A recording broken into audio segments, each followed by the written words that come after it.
Hi everyone, welcome back to my channel, The Inked Reader. Today I thought I'm gonna do the mid-year book tag, freak out book tag, manga and graphic novels version, and I just thought I want to share with you how the year has been going. With the books, I did spend more time speaking about the synopses and what the book was about, but I do have a feeling that when it comes down to the comics community, because the titles I'm going to present today are fairly known, I don't need to do that. Basically, we can just go straight into that, answer these questions about my favorite reads and the less favorite reads thus far in the year. I'm filming this end of June, so right on time.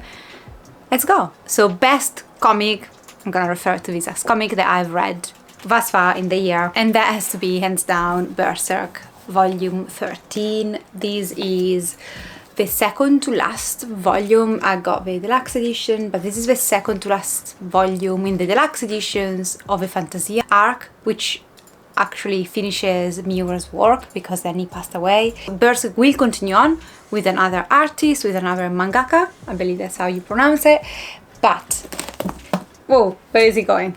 Stay here.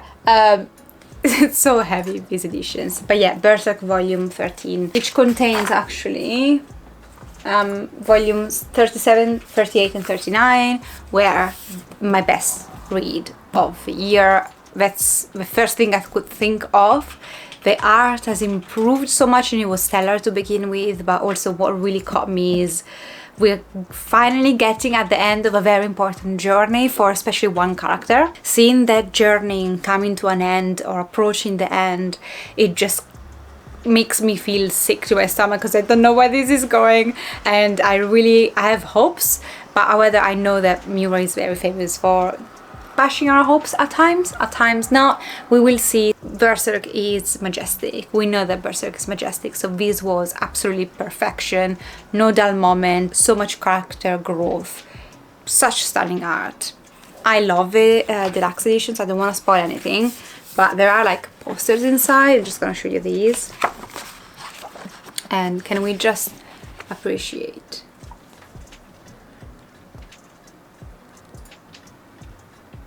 So yeah, I was lucky this year that this was released and I could read it.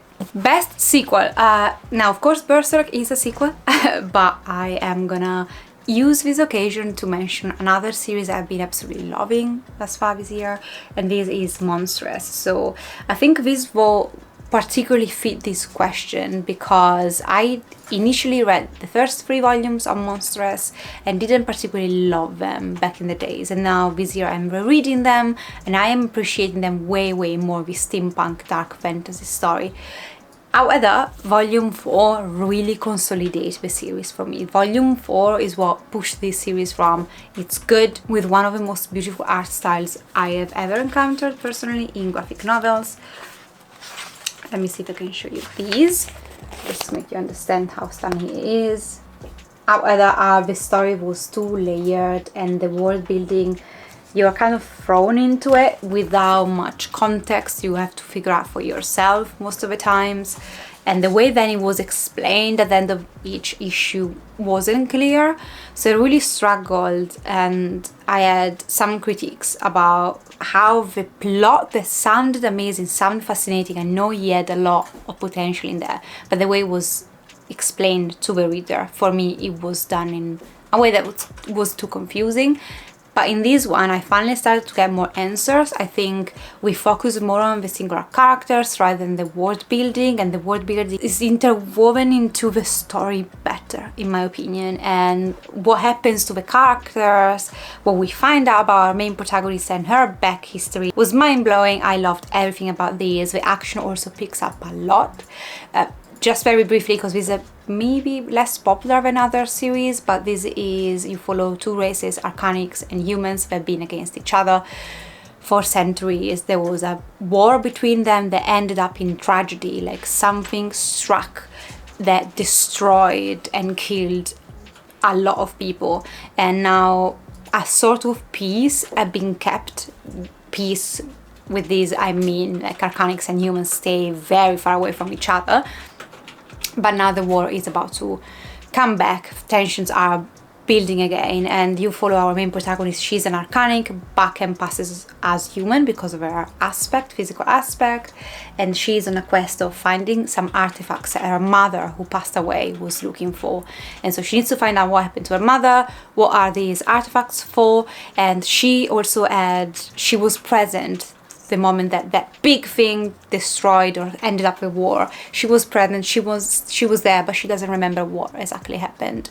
And yeah, I'm just gonna leave it at that. There are so many layers and twists in this story that I am now truly loving, because I just finally understand more about what's going on. Do I understand everything? Absolutely not, but I'm here for it.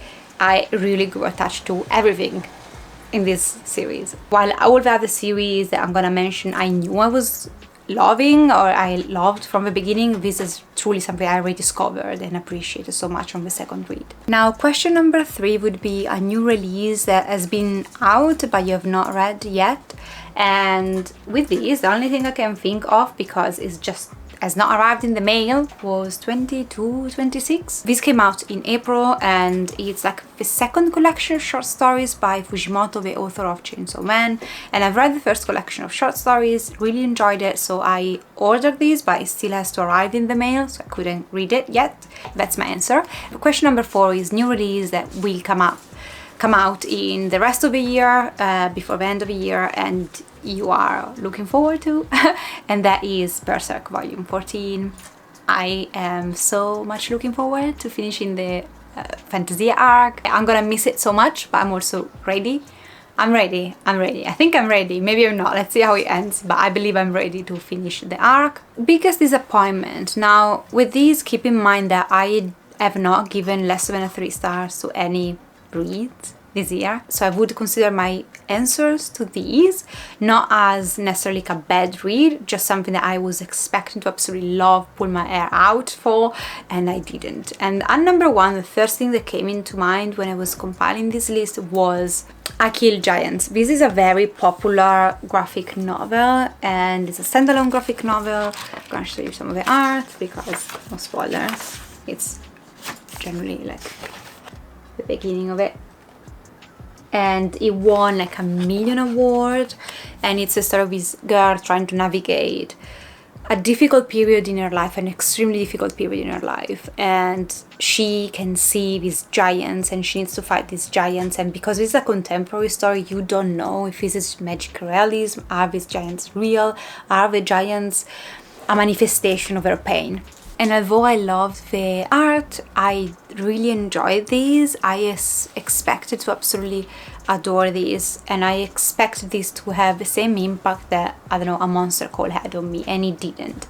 And therefore I was looking for that attachment to emerge, surface at one point, and it never did. Again, I did appreciate this a lot. I gave this 4 stars, but I was generally expecting this to become one of my favorite reads of the year, and instead it was just a good read. I'm gonna keep it, but it didn't have the impact that I was expecting this to have. Not sure why. Another couple of things. So Slime, the time I got reincarnated as a slime, volume number 2 was a bit of a letdown compared to volume 1. I had a lot of fun with volume 1, and volume 2 started becoming this kind of quest that maybe the quests in this particular volume didn't appeal to me that much, and also the funny element that I had appreciated in volume 1 so much, I didn't laugh that much in volume number 2. So I don't know, I'm gonna keep going with this series for a few more volumes and see how it goes. But it wasn't bad at all, and I like the art. It's just I find it quite dull. At times a bit dull, I'll be really honest, so I really hope it picks up. And the Rose of Versailles, this is another big disappointment, not in the sense that, again, this is bad, but I grew up with watching the anime of this. In Italy it's called Lady Oscar, and Lady Oscar, the anime, has a very, for what I remember, because it's been more than 20 years now since I watched that thing, but I had a very dark vibe. It had a very atmospheric, you know, French Revolution, dramatic vibe to it. And this one is very social manga. It's very fluffy and all about the romances, and I'm just like, I just care about Lady Oscar, and this is like all about, you know, who's getting with who and pining after these people, and it feels at times very silly.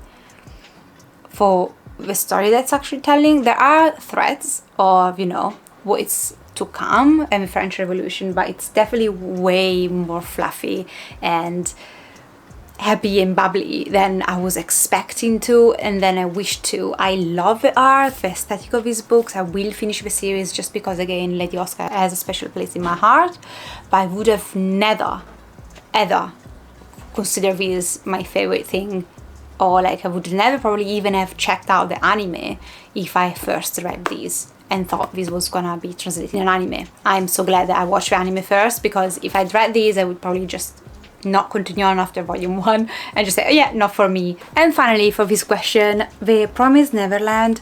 These, I've read just 3 volumes of these. However, people have told me that it doesn't get any better from the 3rd volume onwards. Like, the majority of things that people loved were in these volumes, which I've read, and I've heard people, you know, saying this is such a good horror. There are definitely good horror elements in these, but I'm not biggest fan of children protagonists. And this is one series that, in my opinion, for generally how shocking this can sound, has too many twists, to a point that the twist doesn't become a twist anymore because I am expecting it. And so I know that whatever is given to me in a page is gonna twist it on its head in the next one. And there are just so many times you can do it before you lose your feeling of suspense. I don't know, I'm probably giving up on these. Not sure 100%, we will see, but it's not for me, although I do recognize how beautiful the art is, and I do recognize that if you don't mind thriller protagonists and you like horror, then it might definitely be one that you want to give it a try. I might check out the anime eventually, I don't know. Don't quote me on these. Biggest surprise. I have to go with JoJo's Bizarre Adventure, specifically volume number 3 of part 1 of Phantom Blood, and I explain why. I had lost all hope after reading volume 2. I found that some of the elements of JoJo's were too bizarre. Some of the magic that was introduced in volume number 2 of these was just too far-fetched for me, like was becoming ridiculous. And I can't honestly testify and say that these doesn't have the same elements, because it does. However, the way the main guy and the plot develops in these, and the amount of action and fantasy elements that are thrown in addition to the ones I didn't particularly like, which is kind of like this combat style, which I found a bit absurd when it was presented to us. But in here, it didn't come out of the pages as the main thing as it was in volume 2. So volume 2 was all focused on, I'm gonna teach you these fighting stances, this fighting technique, and it was bizarre and absurd. In this one, the focus is more on, you know, fighting the bad guy. This bad guy who has immense powers, and, you know, the resilience of our main protagonist. It does feel like reading a soap opera. The end of this reminded me of a soap opera, how they would end, and I found this so fun. Like, it was so entertaining, like it was page after page of something happening, and I really think that this was so much better than volume number 2. And I now, after this, I want to read and continue with JoJo. I almost thought maybe it's not for me.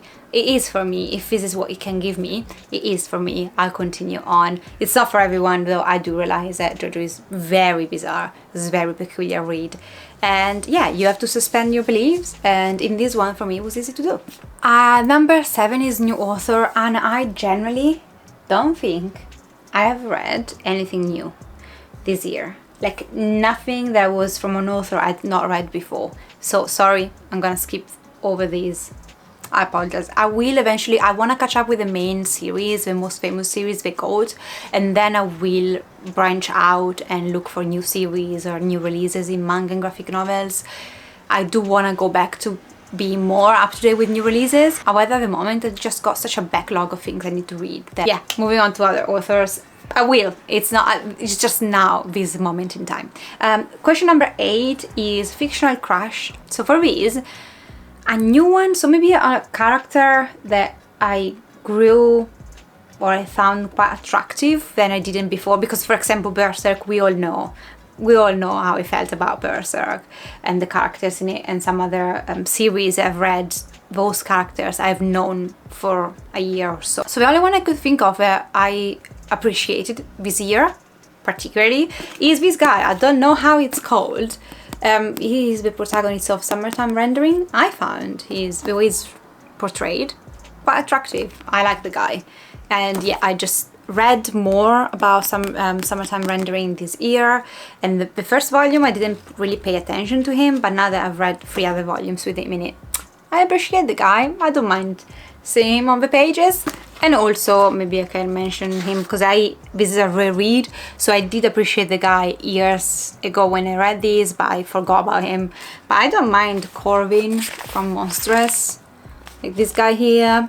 I like him a lot. New author, the only one I could think of that I had not read before and I really enjoyed is Mr. Oda. It's so famous because he's the author of One Piece, okay? So I know you guys all know him, but I didn't know him. I had never read a One Piece manga before, and this year for my birthday, my lovely friends gifted me the box of the first 23, 26 volumes, I don't remember, and so I could finally pick up One Piece. I read a few volumes and I really like those. So yeah, he's definitely my new favorite author. Favorite character, I could honestly go with Berserk or Doradoro, but those are characters I've grown to love in 2022. So they are not new characters for 2023, and I wanna stay within the remit of 2023 because this is 2023 mid-year book tag, comic tag. So I will have to go with Luffy from One Piece because yes, this is a very oldish series from the 90s that started in the 90s, still ongoing,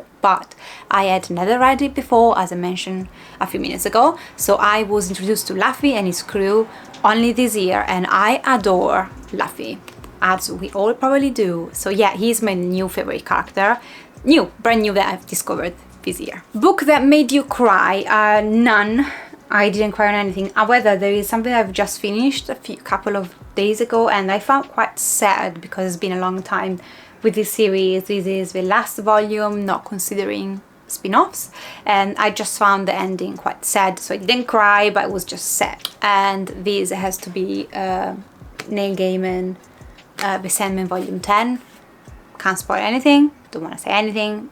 Probably this is a very famous series, so you might know, but I did find the ending quite touching. And the other one is Look Back by Fujimoto. This is a standalone by him, and it's the story of these 2 girls that meet because they both love to draw manga. And yeah, it was touching. I didn't cry or anything of the sort, but I did find it quite sad and touching, as I said. So those 2 are my choices, although yeah, didn't really cry. Comics that make me happy. Doradoro, man. Like every time I open Doradoro volume, I know I'll have the best of times. I know that I'm gonna love every single individual in that. I love the world that she created, how grim, dark and absurd and funny it is. I love the mind of this woman, and although this is a horror manga, there's nothing that makes me as happy as Doradoro. I just know I'm gonna have a good time. I think this is a series where I see is almost like a horror comic series where I'm having a lot of fun and it's so nuts and funny to go along with. I don't have the attachment of feeling hurt with the characters, but for now nothing major has happened to them in a sense that made me potentially feel for them. So we will see how this turns out to be. I am just in awe when I open this up because I know I'm gonna have an adventure. I know it's gonna become super crazy, super fast, and it makes me happy just to see what this woman can come up with.